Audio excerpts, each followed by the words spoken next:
मैंने मेरी MBA complete किया, आई एम जम्मू से, and I really regret it. So ऐसा नहीं है कि मेरे पास जॉब नहीं है इसलिए मैं रिग्रेट कर रहा हूँ या फिर ऐसा कोई reason. In fact I have an amazing job, it's a hyping job, I love the job. The reason मैं रिग्रेट करता हूँ क्योंकि जब मैं बीकॉम में था, मुझे एमबीए करनी थी, तो मेरा एक ही रीजन था, आईएम में जाना है, 1 लाख रुपए की नौकरी लेनी है। इसके अलावा मेरा और कोई विजन नहीं था। ऑब्वियसली मुझे था कि मुझे सीखना है, बट क्या करना है, क्या मेरा करियर पाथ होना चाहिए, कि मुझे वर्क एक्स लेना चाहिए या नहीं, मुझे कुछ इंटर्नशिप करनी चाहिए या नहीं, कुछ प्रोफाइल बिल्डिंग कर लूँ, कुछ सीख लूँ टूल, कुछ नहीं। सिर्फ ये था कि आई वॉन्ट 1 लाख का जॉब, नथिंग एल्स। मैंने अपनी लाइफ में सिर्फ इसको चेक बॉक्स की तरह ट्रीट किया एंड सिर्फ एज अ बूस्ट यूज किया, and that's where the problem is. अगर मेरी तरह तुम्हारे पास भी कोई क्लियर विजन नहीं है, तुम एक सिर्फ ट्रेंड फॉलो कर रहे हो, तुम बिना सोचे समझे, बिना किसी प्लानिंग के, बिना किसी स्ट्रैटेजी के, तुम बस ब्लाइंडली पॉडकास्ट देख के, वीडियोस देख के बस एमबीए करने जा रहे हो, कैट एग्जाम दे रहे हो, तो this can actually be a problem for you and you might end up in 20 to 25 lakhs का डेट। अगर तुम एक सिंपल येस और नो में आंसर ढूंढ रहे हो कि कैट एग्जाम देना वर्थ इट है नहीं, तो वीडियो बिल्कुल मत देखना, because this is complicated. Because हर एक पर्सन की लाइफ में डिफरेंट सिनेरियोज होता है, डिफरेंट सर्कमस्टांसेस में होता है, डिफरेंट पॉइंट ऑफ टाइम पे होता है, डिफरेंट एज पे होते हैं, डिफरेंट वर्क एक्स होता है, डिफरेंट प्रोफाइल होती है, डिफरेंट एकेडमिक बैकग्राउंड होता है। तो सिंपल आंसर नहीं मिलने वाला है, कॉम्प्लिकेटेड आंसर ही मिलेगा। अनलाइक अदर वीडियोस तुम्हें सोशल मीडिया पे मिलेंगी, मसाला नहीं है इसमें, will take a practical approach to get an answer. ये डिस्कशन स्टार्ट करने से पहले ये जानते हैं कि वर्थ इट का मतलब क्या है। तुम बताओ कि तुम्हारे लिए वर्थ इट का मतलब क्या है, और अगर तुम्हारा आंसर ये है कि भाई पैसा मोटा आ रहा है, सैलरी बढ़ रही है, तो बस भाई वर्थ इट है। तो तुम्हें और मुझे दोनों को ही सोचने की जो है अपनी थिंकिंग है ना, इसको वाइडन करना पड़ेगा। रीजन बीइंग मैं भी ऐसे सोचता कि भाई पैसा मोटा आ रहा है, आरओआई बढ़िया मिल रही है, 3-4 साल में लोन खत्म हो रहा है, पैसा इन हैंड आएगा, बढ़िया। तो सिर्फ ये रीजन नहीं होता है, obviously one of the biggest reasons रहता है, बट सिर्फ ये रीजन नहीं रहता है बहुत सारे लोगों का। बिकॉज जब मैं जम्मू में गया, अब कॉर्पोरेट में काम कर रहा हूँ, बहुत लोगों को मैंने देखा है एमबीए करते हुए, एमबीए के बारे में डिस्कशन करते हुए। सैलरी तो नंबर 1 पॉइंट रहता है, बट सिर्फ ये नंबर 1 पॉइंट रहेगा तो ऑब्वियसली हर कोई कैट एग्जाम देने लग जाता, हर कोई एमबीए करने लग जाता। एंड मैं कुछ 5 फैक्टर्स बताने वाला हूँ, हर एक सिनेरियोज में तुम्हें याद रखने होंगे। जब हम सिनेरियोज की बात करेंगे, तुम अपने सिनेरियो के साथ ये 5 पॉइंट्स को रिलेट करना, फिर तुम्हें एक बेटर आइडिया मिलेगा। सबसे पहले पॉइंट क्या होता है, ऑब्वियसली भाई पैसा, पैसा ही तो जिंदगी है, पैसे तो करना है, पैसा पैसा पैसा, है ना। Salary, ROI, loan and all, ये सब फाइनेंशियल डिसीजन है, हम ये इसको नंबर 1 पे रख लेते हैं तुम्हारे कहने पे। नंबर 2 पॉइंट रहता है पिवट। बहुत सारे लोग ऑलरेडी कॉर्पोरेट में हैं, कुछ लोग के पास 6 महीने का, 1 साल का, 2 साल का, 5x का, 5 साल का, 10 साल का वर्क एक्स होता है। बहुत लोग पिवट करना चाहते हैं। हम टेक्निकल जॉब्स में हैं, हम अभी ग्राफिक डिजाइनर्स हैं, हम फैशन डिजाइनर्स हैं, हम डॉक्टर्स हैं, अभी हम सीएज हैं, हमें पिवट कर। थर्ड रीजन क्या रहता है, लीडरशिप रोल्स। मेरे बहुत सारे फ्रेंड्स ऐसे हैं, मैंने बहुत सारे लोगों से बात की जो अच्छे रोल में है, उनको पिवट भी करना है या पिवट नहीं भी करना है, बट उनको लीडरशिप रोल्स पे जाना है। उनको अपना मैनेजर दिखता है कि भाई इसके ऊपर मैं कैसे जाऊं, इसको तो कुछ आता ही नहीं है, इसको एक्सेल बनानी नहीं आती, पीपीटी बनानी नहीं आती, ये मेरे ऊपर कैसे बैठा है, मैं मैनेजर बन सकता हूँ। तो उनको मैनेजरियल पोजीशन पे जाना होता है। नंबर 4 इज, बहुत लोगों को अपना फैमिली बिजनेस बढ़ाना होता है, स्टार्टअप करने होते हैं। बढ़िया लोग होते हैं, उन्हें जॉब करनी नहीं है, वो आएंगे 1-2 साल जॉब करेंगे, अपने वापस धंधे पे बैठेंगे, दुकान पे बैठेंगे, उसके लिए उनको एक्सपोजर चाहिए। नंबर 5 इज, बहुत सारे लोग एक्सपोजर के लिए आते हैं। ट्रस्ट मी, ऐसे ऑलरेडी लोग आते हैं जिनका 30-40 लाख पैकेज ऑलरेडी है, बट बोर हो रहा था and they wanted a change, they wanted to pivot also, maybe better role also, and they wanted something new and they want to learn more.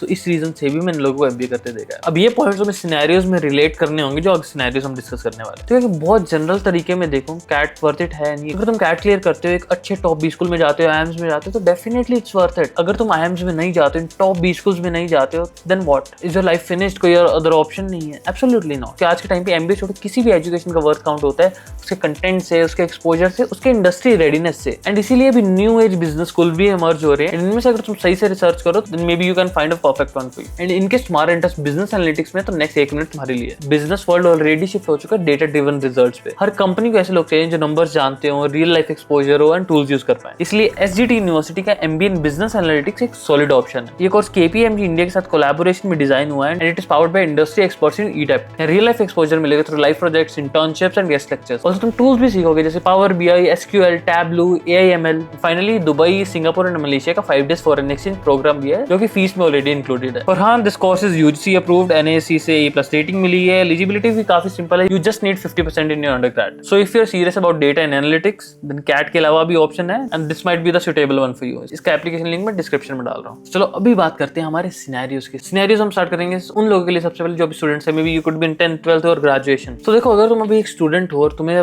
Confuse हो cat करना चाहिए नहीं करना चाहिए, तो देखो सिंपल इसका आंसर है, सबसे पहले तो यार थोड़ा रिसर्च करो, कैट एग्जाम क्या है, एमबीए में क्या क्या होता है, किस टाइप की प्रैक्टिकल अर्निंग्स मिलती है, प्रैक्टिकल एंड इंडस्ट्री फोकस तरीके से पढ़ते हो और तुम्हें लगता है कि तुम्हें इस टाइप की जॉब्स करनी है तो डेफिनेटली तुम जा सकते हो। भी इसमें कैच आता है कि लोग, मेरे जैसे लोग होते हैं कि बस जाना है, MBA करनी है, IIM में जाना, हो गया। ये ऐसा नहीं होना चाहिए। उससे पहले अपने आप को कॉर्पोरेट रेडी बनाना चाहिए। तुम्हें अपने स्टूडेंट टाइम पे कम्युनिकेशन पे बहुत ज्यादा अच्छे से ध्यान देना है। तुम्हें इंटर्नशिप जरूर से करनी है। तुम्हें एक्स्ट्रा करिकुलर जहां हो सके वहां पार्टिसिपेट करना है। तुम्हें कुछ टूल सीखने हैं, प्रैक्टिकल टूल सीखने हैं। अभी AI का टाइम है, तुम्हें AI सीखना है, प्रेजेंटेशन आनी चाहिए, एक्सेल शीट आनी चाहिए, बहुत सारी चीजें होती हैं तुम्हें करनी है। देन यू विल रियलाइज कि हाँ यार, मेरे को तो MBA करनी है, मेरे को ये स्किल्स आती हैं, इनको अगर प्लस MBA जोड़ दूं, मैं MBA में जाके सब अप्लाई करूं और कॉर्पोरेट का एक्सपीरियंस भी लूं, then you can do better. And तुम्हारे पास लूज करने के लिए बहुत कुछ नहीं होता है, because when you are in college में भी तुम्हारे पास जॉब नहीं है, अगर है भी तो 20,000 30,000 महीने की जॉब है, then you can obviously take the risk. ROI still will be good for you can still get some scholarships, your career path is going to be good, obviously you are gonna network more, अपने skills बढ़ाने वाले हो and तुम्हें career में boost मिलने वाला है and obviously आगे जाके तुम मैनेजरियल पोजीशंस पे भी जाओगे। बट ये ध्यान रखना, फ्रेशर्स वर्सेस वर्कएक्स का देखोगे, जनरली वर्कएक्स थोड़े बेटर पोजीशंस पे स्टार्ट करेंगे after MBA from good colleges and freshers थोड़े उनसे नीचे लेवल पे करेंगे। This is a general thing, but हर बार ऐसा नहीं हो। सो यस, फ्रेशर्स के लिए तो मैं हमेशा बोलता हूँ it is worth it, but again this is your decision. अब आते हैं सिनेरियो 2 पे। तुमने ग्रेजुएशन कंप्लीट कर ली है, आइदर तुम्हारे पास 30 से 50,000 की जॉब का ऑफर है या फिर तुम ऑलरेडी एक जॉब कर रहे हो उसकी 30 से 50,000 सैलरी है। अब यहाँ पे क्या होता है, अभी हमें आता है कि भाई हमें लाइफ अपग्रेड करनी है। मेजर लोग इसी के आसपास होते हैं। अब यहाँ बहुत बड़ा कैच पता है क्या आता है, देखो तुम लोगों के पास फ्रेशर से ज्यादा नॉलेज है ऑलरेडी, बट तुम पता क्या करोगे, तुम ROI कैसे कैलकुलेट करोगे, तुम बोलोगे यार मेरी भी 50,000 की जॉब है, बैंगलोर में रह रहा हूँ, इसका मतलब मैं 6 लाख साल में कमा रहा हूँ, 2 साल की अपॉर्चुनिटी कॉस्ट जाएगी, दैट इज 12 लाख एंड उसके बाद पैकेज कितना ही हो जाएगा, शायद मेरा पैकेज 15 लाख हो जाए, बट ये 2 सालों में शायद मैं वैसे ही इतना स्केल कर लूँ, इतना ही जॉब में ग्रोथ कर लूँ कि मेरा 15 लाख पैकेज हो जाए। यहाँ पे you should see you are stuck. Reason being, अगर फॉर एग्जाम्पल तुम किसी दूसरे शहर में रह रहे हो, 50,000 कमा भी रहे हो, 45,000 तुम्हारा इन हैंड आ रहा है, उसके अंदर से तुम्हें 30,000 खर्चा करना पड़ रहा है, दूसरी सिटी में रहकर 25,000 खर्चा करना पड़ रहा है, आखिरकार तुम्हारे पास सेविंग्स कितनी जा रही है, 20,000। आई नो IIM में जाने के बाद भी तुम्हारा खर्चा होगा, बट उसको लोन में कंसिडर कर लो, या फिर तुम्हारी जो सेविंग्स है, सेविंग्स बचा के रखो यार कि IIM में जाने के बाद 15,000 रुपये महीना मेरा खर्चा होने वाला है, मैं पहले सेव करके रखता हूँ। रीजन बीइंग, तुम ROI देख रहे हो सिर्फ in short period of time. तुम एक अच्छी MBA कॉलेज करने के बाद तुम्हारी सैलरी फॉर एग्जाम्पल ऐसे 12 लाख की है, तुम्हें 1 लाख चलो इन हैंड आ रहा है, ठीक है, बट द थिंग इज, एक ऐसा बंदा जिसने MBA किया अच्छे इंस्टीट्यूट से, एक ऐसा बंदा जो फ्रेशर है, अगर वो सेम लेवल पे है अभी, तो जनरली क्या होगा, जनरली जो बंदे जिसने MBA किया है उसका career trajectory is going to be far better than the other person. मैं जनरल तरीके में बात कर रहा हूँ, कुछ केसेस ऐसे भी होते हैं ये लोग ज्यादा आउट परफॉर्म कर जाते हैं, बट नॉर्मली ऐसा होगा जिस बंदे ने MBA की है, ही और she will get more leadership roles, he will get more growth trajectory, उसको लॉन्ग टर्म में ROI दिखेगा। You need to give it 3-4-5 years। जब तुम्हारा लोन खत्म हो गया होगा, पूरा इन हैंड आ रहा है, तब तुम्हें दिखेगा क्या, जब यहाँ इस बंदे की सैलरी 40,000 से 1 लाख की पहुंची है, मेरी 3 लाख 4 लाख पहुंच गई है और मेरे पास अब कोई लोन भी नहीं है, तो ये फील करेगा। इसको प्रॉब्लम पता है क्या, ये अब स्टक हो जाएगा।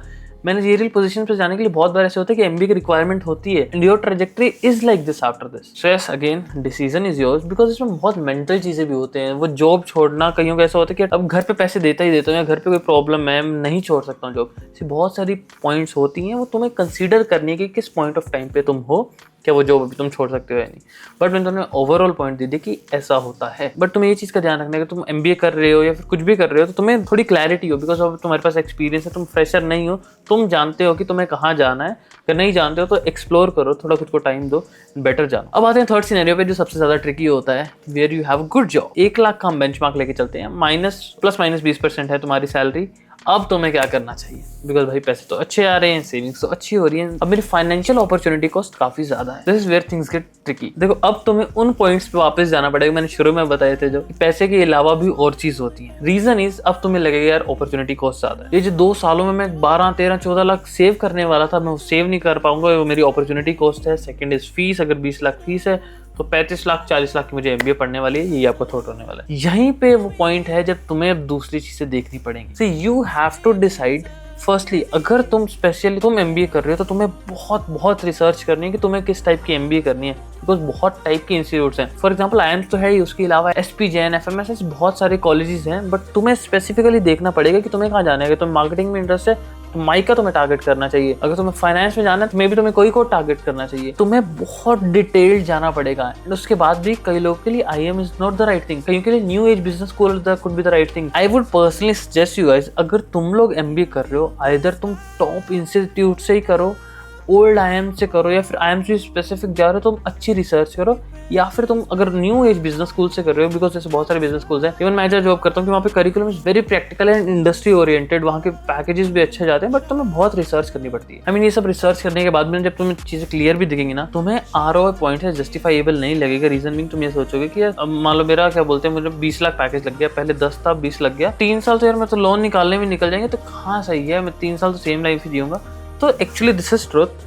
शॉर्ट टर्म में तुम देखोगे ना, 3 साल के पीरियड में देखोगे, तुम्हारी लाइफ में बहुत ज्यादा डिफरेंस नहीं आएगा। ऑब्वियसली रोल अच्छा होगा, पैसे ज्यादा कमा रहे होगे, बट वो जा भी उतनी जल्दी रहे होंगे। But if you look in a longer term, you have to be mature, you have to see ROI in next 5 then see next 10 years. पहले 5 ईयर्स में तुम्हें लगेगा कि यार 3 साल में तो यार 3-4 साल में मैंने लोन दिया, फिर 5 साल पे जाके हाथ मेरा खुला, उसके बाद तुम्हें देखना है कि तुम्हारी ग्रोथ कितनी ज्यादा हो रही है, तुम्हारे पैसे सब आ रहे हैं। तो यहाँ तुम्हें लॉन्ग टर्म पर्सपेक्टिव से चलना पड़ेगा। तो ऐसे यार ये बहुत सारे सिनेरियोज हैं, बहुत सारे पॉइंट्स हैं, तुम्हें एक चीज लिखनी पड़ेगी, तुम्हें इमोशनल फैक्टर्स, फाइनेंशियल फैक्टर्स, अपनी सर्कमस्टांसेस, फैमिली कंडीशन, हर एक चीज लिखनी होगी।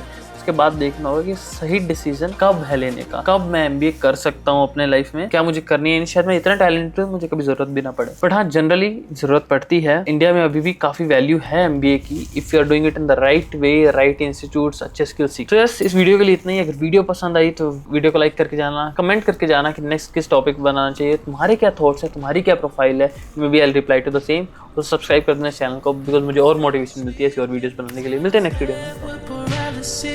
My foot hit the faucet, water started flowing in. Couldn't scream for help, I just slowly felt the pressure hit me.